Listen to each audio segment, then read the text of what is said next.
तो सेंसेक्स आज 23 अक्टूबर के दिन 130 अंक चढ़ा और 84,556 तक गया। लेकिन इस बीच में उसने अपना डे हाई 750 अंक का छुआ। 27 सितंबर को जब ये 85,778 था और जब निफ्टी 26,277 था जो ऑल टाइम हाई बनाया था, आज फिर से बाजार ने एंट्री शुरू की और एंट्री शुरू करते समय सेंसेक्स 130 अंक की बढ़त के साथ और निफ्टी 23 अंक की बढ़त के साथ बाजार बंद हुआ था। बॉम्बे स्टॉक एक्सचेंज के अगर आंकड़ों को देखें तो ऑल डे हाई के अंदर आज 85,290 का अंक छुआ और ईयर रेंज में भी ये सबसे बड़ी रेंज मानी गई, यानी कि इस साल के सबसे बड़े आंकड़ों में इसे देखा गया, क्योंकि सितंबर 2024 के बाद में बाजार ने ढलान लेना शुरू कर दिया था। इसी तरह से अगर 5 साल के अंदर अगर हम देखें तो ऑल टाइम हाई का आंकड़ा निकल कर आता है, जो 85,571 था 27 सितंबर 2024 को। उसके बाद से फिर इनका इम्पैक्ट आना नवंबर में शुरू हो गया था। बाजार गिरना शुरू हो गए थे, चुनाव के अंदर इन्होंने जिस तरह की बयानबाजी की थी उससे ट्रेड के ऊपर असर पड़ने लगा था। बाजार गिरते-गिरते 72,989 तक गया था और अगर 52 हफ्ते का लो तक देखते हैं तो 71,425 तक चला गया था।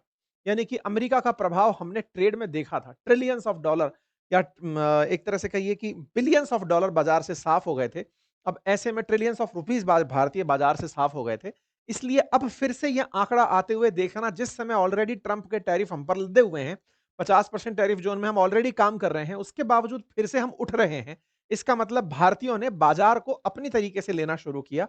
इस बात के असर से मुक्त होकर के कि ट्रेड में क्या असर ट्रंप का पड़ेगा। लेकिन विचार कीजिए, ट्रंप क्या असर डालेंगे, उस असर के डर के बिना अगर बाजार इस अंक तक है, अगर इसी बीच में इंडिया और यूएस की डील हो जाती है और ऐसी डील के बाद में बाजार उसके बाद में अगर जंप पकड़ेगा, क्योंकि ये तो तय है, इंडिया यूएस के बाद डील होते ही और ट्रेड डील होने के लिए बनी होती है, मतलब दुनिया के देश दुश्मनी व्यापार के अंदर नहीं करते हैं। अल्टीमेटली वो एक तरह से नेगोशिएशन करते हैं, वो कितने लंबे चलें ये उनके ऊपर है। भारत जिस तरह का फिलहाल रुख अपना के चल रहा है अमेरिका के साथ, जल्दी ही लगता नहीं है कि ये ट्रेड डील से ज्यादा दूर रह पाएंगे। ट्रेड डील होकर रहेगी। अब वो अब होती है, दिसंबर तक होती है, जब भी इनके बीच में होगी, जिस दिन होगी उसका बाजार क्या इम्पैक्ट दिखाएगा। मतलब ये जो ऑल टाइम हाई है, मुझे उम्मीद है कि ये जो अंक है ना, ये आसमान में जाते हुए दिखाई देंगे, क्योंकि भारतीय बाजार ने टैरिफ के लगने से बाजार गिरते हुए देखा। 85,000 से 71,000 तक, 14,000 अंक तक की गिरावट देखी। तो विचार करिए कि अगर इसका उल्टा हो गया तो क्या भारत का शेयर बाजार 1 लाख का अंक पार कर जाएगा। और देखिए, बाजार केवल संभावनाओं के गणित पर चलता है। अपेक्षाएं होती हैं कि बाजार किस तरह से आगे बढ़ेगा, और अगर अपेक्षाओं का बाजार इतना गर्म हो तो ट्रेड को बहुत ही सिंसियरली ऑब्जर्व करने की जरूरत होती है। निफ्टी ने भी जिस समय आज 26,104 का अंक ऑल डे हाई के अंदर छुआ था, 26,101 तक रहा था। सितंबर में ये 26,178 था, मतलब ये भी ऑल टाइम हाई से मतलब 70 अंक के आसपास पीछे रह गया। अदरवाइज आज इसने भी बहुत अल्टीमेट परफॉर्म किया। बार-बार मैं एक ही बात बोल रहा हूं, पिछले सितंबर में जो था वैसा आंकड़ा हमें 26,000 का फिर से इस बार देखने को मिला। आज 26,101 का, ये अपने आप में बड़ा नंबर है। हालांकि डे ऑफ तक 25,888 पर बंद हुआ, लेकिन फिर भी ये भी काफी मतलब अच्छा सम्मानजनक अंक है निफ्टी का भी परफॉर्म करते हुए।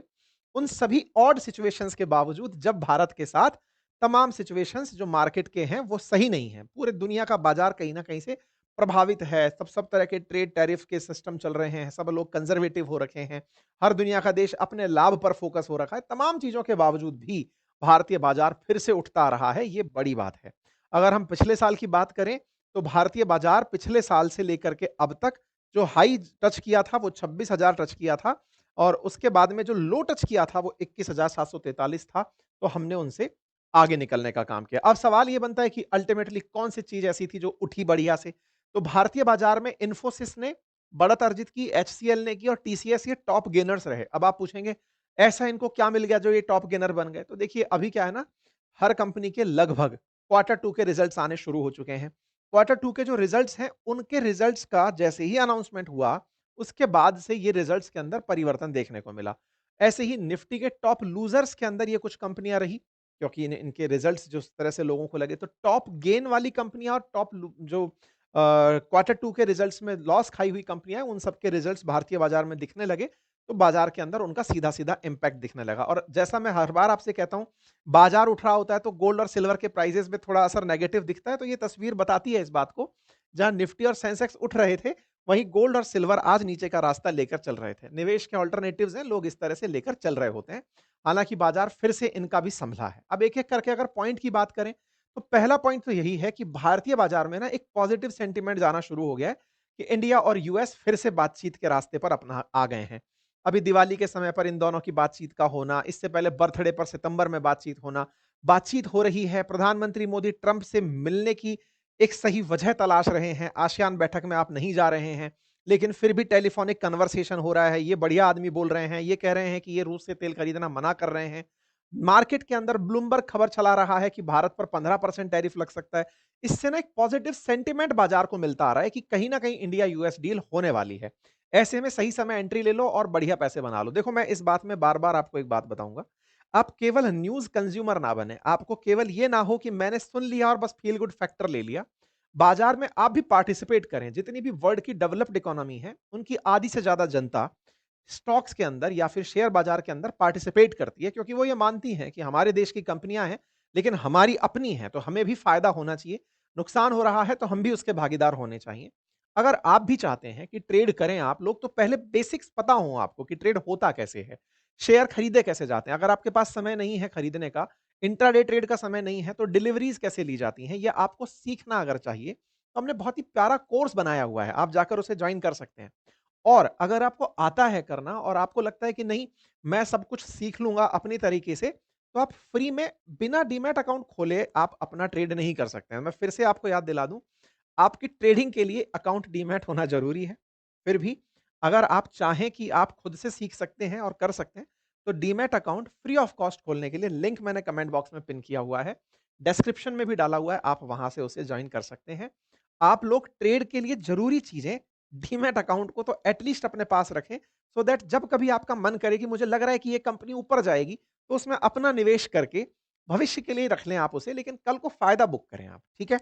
ऐसे में अभी जो खबरें चलने लग रही हैं कि भारत रिलायंस के ऊपर खबर बनकर आ रही है कि वो भी हॉल्ट कर सकता है। इसका एक प्रॉपर एनालिसिस अभी मैं अंकित इंस्पायर इंडिया पर लेकर आ रहा हूँ, जिसमें हम बताएँगे कि खेल चल क्या रहा है, ठीक है? एक तो कारण ये है।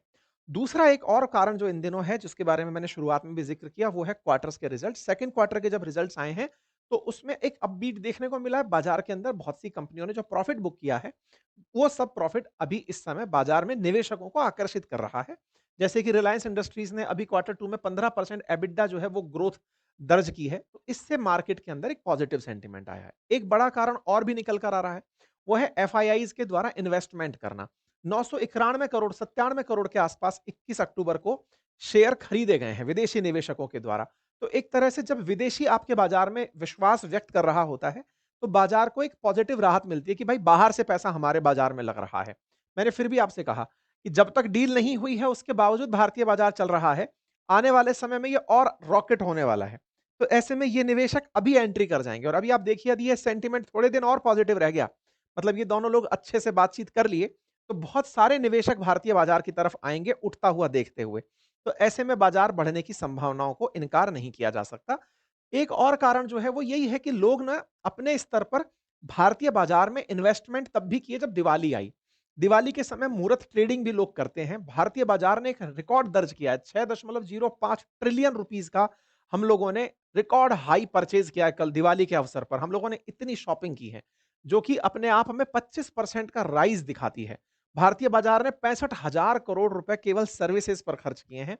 पिछली बार हमने गुड्स पर 5 दश मतलब सॉरी 5.40 जो ट्रिलियन डॉलर हैं वो वस्तुओं पर और 65,000 करोड़ हमने वस्तुओं पर सर्विसेज पर निवेश किए हैं। और ये अपने आप में 25% ज़्यादा है पिछली बार से। पिछली बार 4.25 ट्रिलियन रुपीस का ही इन्वेस्टमेंट था भारतीय बाजार में, भारतीयों के द्वारा खरीद-फरोख्त की गई थी। इस बार ये आंकड़े मचा दिए हैं। मतलब आप इस तरह से समझकर चलिए कि भारतीयों ने बम्पर खरीदारी की है दिवाली के अवसर पर। इसके पीछे का बड़ा कारण जीएसटी के अंदर जो कटौती सरकार ने की, वो एक बड़ा कारण है। लेकिन भारतीय कंज्यूमर ने दिवाली के अवसर पर बाजार को बहुत सकारात्मकता दी है। तो उसका एक बहुत पॉजिटिव असर देखने को मिला है। तो ये सारे फैक्टर जब एक साथ आते हैं, तो बाजार को अच्छा देखने को मिलता ही है। रही बात गोल्ड की और सिल्वर की, तो कहीं न कहीं इनकी प्राइसेज़ में जो कटौती आई, उसने भी इन्वेस्टर को इस तरफ आकर्षित किया। सबका असर आया और कुल मिलाकर के बच्चा जो है पास हो गया, पप्पू पास हो गया। खैर, भारतीय बाजार में ये जितनी भी अनिश्चितताएँ हैं, इन सभी के बावजूद जब आप निवेश करने जाएँ, मैं बार-बार एक ही बात बोलता हूँ, अपनी रिसर्च प्रॉपर करें, खुद कन्विंस हों, इन्वेस्टमेंट का एक अपना अमाउंट रखें कि ये मैं इन्वेस्टमेंट के लिए रखना चाहता हूँ। मोटिवेशन से या माहौल से प्रभावित होकर ना चलें, आप खुद से अपनी रिसर्च करें, आपको जो उपयुक्त लगे उतना निवेश करें।